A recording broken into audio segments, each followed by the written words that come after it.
Hello students, so this is now fifth video for class 12th Vistas Evans Trizen O-Level. But before we move forward, I must tell you one thing, that first 4 videos, if you have not watched, you are not going to understand even this video, because this is very long chapter and there are so many questions which you can encounter in your exams, and there are many twists and turns also. So it is very important that you watch each and every video, means you understand each and everything.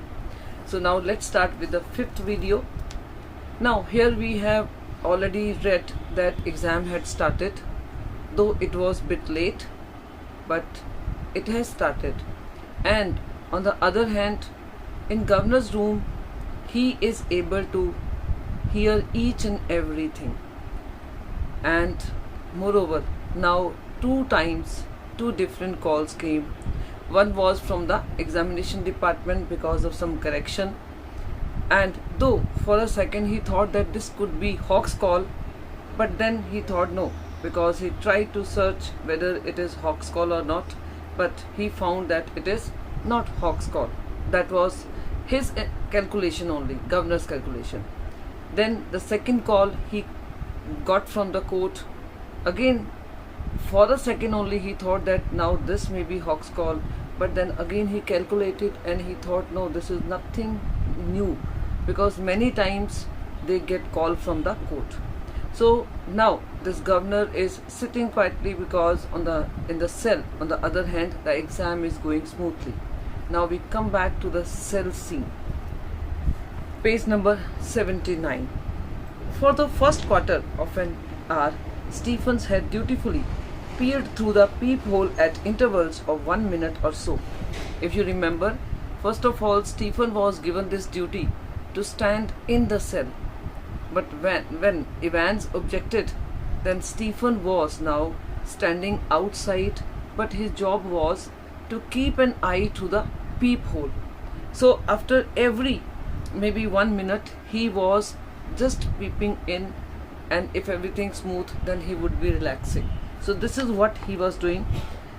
Initially, after every 1 minute, he was supposed to peep in, and then it was now 2 minutes after every 2 minutes, because he saw that yes, this is everything going smoothly.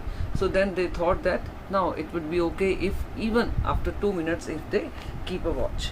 So after that, every 2 minutes. At 10:45 a.m.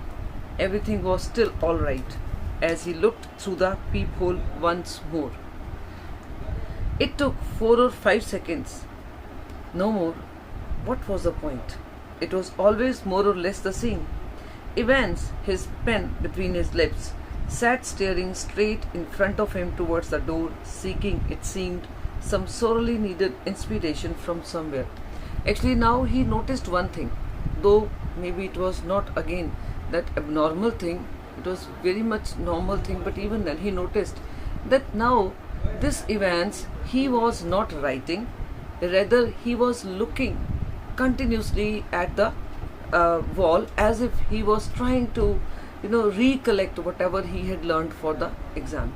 So these things are very common when children are giving the exam. Sometimes they stop writing and then they recollect. But now, why it was unusual? Because after some time, after few minutes, students actually they start writing. But here, this junior officer, this Stephens, he noticed that he is really not writing. He's just staring at the wall, as if he just recollecting. Okay, so it was something unusual that this much time he is giving, okay, in recollecting the things. And opposite him, McLeary, seated slightly askew. Askew is bit bent, okay. And opposite him, McLeary, seated slightly askew from the table now, his face in semi-profile, his hair, as Stephens had noticed earlier, amateurishly clipped pretty closely to the scalp. Now he noticed even McLeary, as McLeary invigilator, he was also sitting in that way that here from this side, Stephen was not able to see his front face. Okay, semi-profile means bit only, maybe naturally it's not easy that one should sit in one position only. So this is what he noticed, and he noticed one more thing. his hair were cut very closely to the scalp, and that also as if it is not cut by a professional barber. Okay, it is amateurishly cut. Amateur means the person who is not professional in that we can say profession. Okay, so amateurishly clipped pretty closely to the scalp, his eyes behind the pebble lenses peering short-sightedly at the church times. And this McLeary was reading church times, his right index finger hooked beneath the narrow clerical collar, and the fingers of the left hand, the nails meticulously manicured, slowly stroking the short black beard. And this is what he noticed, that one hand was at the collar and another hand was like this, and he was stroking at the beard. Though because of this only he noticed that his nails also meticulously manicured, means in a very proper way it was manicured, as if this S. McLeary was that particular about his nails. So these two things he noticed. One is closely cut hair, and then another is his nails also he noticed. At 10:50 a.m. the receiver crackled to life, and the governor realized he had almost forgotten Evans for a few minutes. Okay, on the other hand, at 10:50 again governor heard some sounds. And what were these sounds? Evans, please sir, a whisper. Evans, please sir, louder. Evans, would you mind if I put a blanket round me shoulders, sir? It's a bit parky in here, isn't it? Silence. So these sounds he heard, that Evans here, he was asking permission from the invigilator to wear the blanket because he was feeling a bit cold over there. Evans, there is one on me. Bunk here, sir. McLeary, be quick about it. And then ultimately McLeary gave the permission. He said, okay, you can wear this blanket if you are feeling a bit cold. Silence. Means again he started writing. At 10:51 a.m. Stephens was more than a little surprised to see a grey regulation blanket draped around Evans' shoulders. Now because this Stephen, he was now peeping in after 2 minutes only. Okay, after every 2 minutes. And now when this time he peeped in, he was surprised to see that now Evans was wearing blanket. And he frowned slightly and looked at the examinee more closely. And that's why he frowned, and he tried to see what is happening over here more closely. But Evans, the pen still between his teeth, was staring just as vacantly as before, blankly beneath a blanket. Should Stephens report the slight irregularity? Now this candidate was still not writing, though he had now this blanket over his shoulder, but still he was not writing. And for a second he thought that he should report about it to the senior officer. Okay, because this was something which he was not expecting from the candidate. Okay, anything at all fishy, hadn't Jackson said? Because this Jackson, the senior officer, had also given this instruction to the junior officer that if ever you find something which is unusual, you should immediately report about it to me. So for once he thought that he should report about this blanket and all this, that he is not writing for the last maybe many minutes. He should report about it to the senior officer. But he looked through the peephole once again, and even as he did so, Evans pulled the dirty blanket more closely to himself. Was he planning a sudden Batman leap to suffocate McLeary in the blanket? Now this is what he thought, that this can happen, that this Evans is so smart, he might be planning to suffocate this invigilator. Okay, that's why maybe he might have taken the blanket, and now this is what he might be planning. Okay, that suddenly, with a sudden leap, he would jump over this man and then he would suffocate this man. Don't be daft. There was never any sun on this side of the prison, but the next moment only, next second only, he thought, no, this is not possible. Actually, maybe if he is feeling cold, maybe this is for real only. Why? Because this side there is never sun. Okay, never any sun on this side. No heating either during the summer months, and it could get quite chilly in some of the cells. Stephens decided to revert to his earlier every minute observation.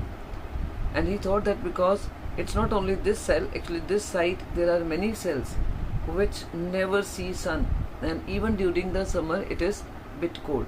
So that's why he thought that this is maybe nothing we can say irregular, unusual, and that's why he decided that he should not report about it to the senior officer, and he should continue what he was doing, means peeping through this peephole after every minute. At 11:20 am, the receiver once crackled across the silence of the governor's office, and McLeary informed Evans that only 5 minutes remained. If you remember, this S. McLeary had already told that when 5 minutes are left, then I would inform you. So right now, this is what the governor heard, that 5 minutes were left, and this S. McLeary, he had informed the candidate. At 11:22 am, Jackson shouted along the corridor. At 11:20 am, the receiver once more crackled across the silence of the governor's office, and McLeary informed Evans that only 5 minutes remained. The examination was almost over, but something still gnawed away quietly in the governor's mind. He reached for the phone once more. Means, though only 5 minutes were left, but still governor was still having some doubt. Some kind of maybe undefined doubt that still something can happen. At 11:22 am, Jackson shouted along the corridor to Stephens. The governor wanted to speak with him. Then again there was some sounds, and now this time there was a call from governor's side, and this governor wanted to talk to the junior officer. The governor wanted to speak with him. Hurry, man. Stephens picked up the phone apprehensively and listened to the rapidly spoken orders. Now Jackson gave this call to Stephens, and now on the other from the other side, this governor maybe wanted to speak something to governor, but he was as if he was in a hurry. So rapidly spoken orders this junior officer got. Now what were the orders? Stephens himself was to accompany McLeary to the main prison gates. Underline this. These were the orders. Okay, according to junior officer, that governor had given to him, that when after 5 minutes exam is going to be over, then after 5 minutes when McLeary comes out, this junior officer is supposed to accompany him till the gates.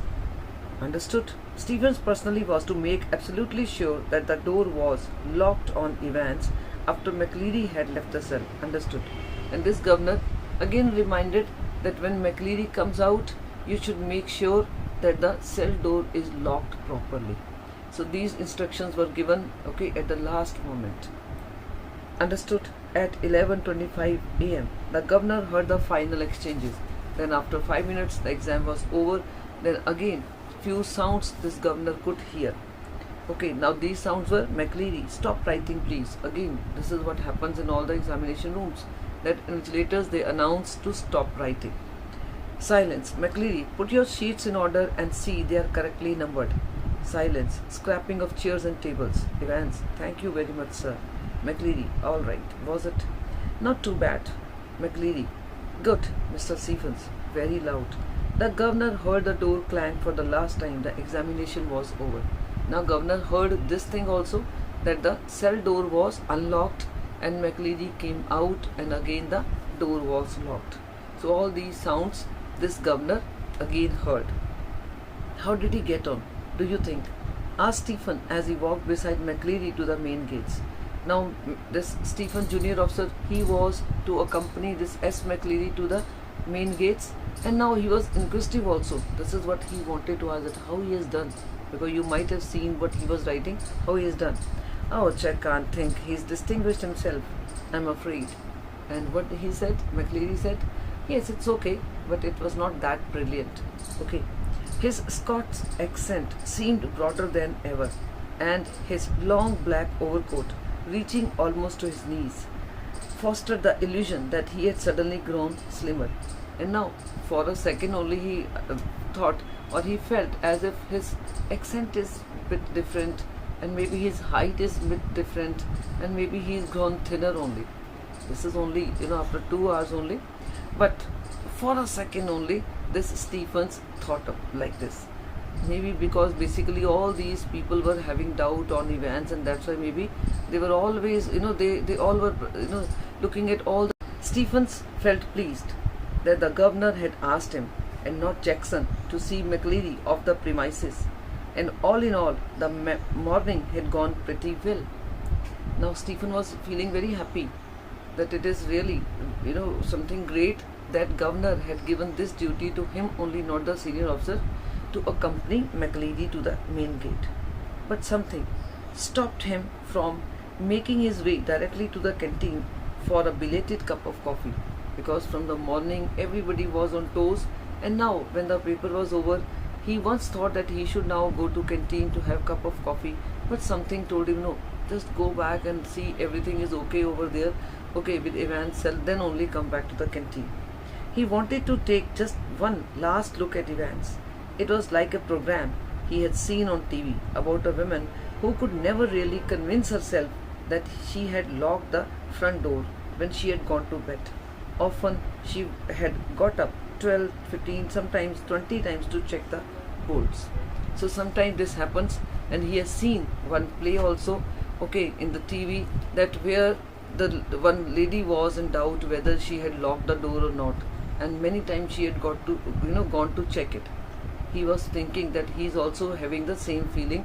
He just wanted to go, though himself only he had locked the door, but even then, once again, he wanted to go to check whether the door is locked properly before going to the canteen for a cup of coffee.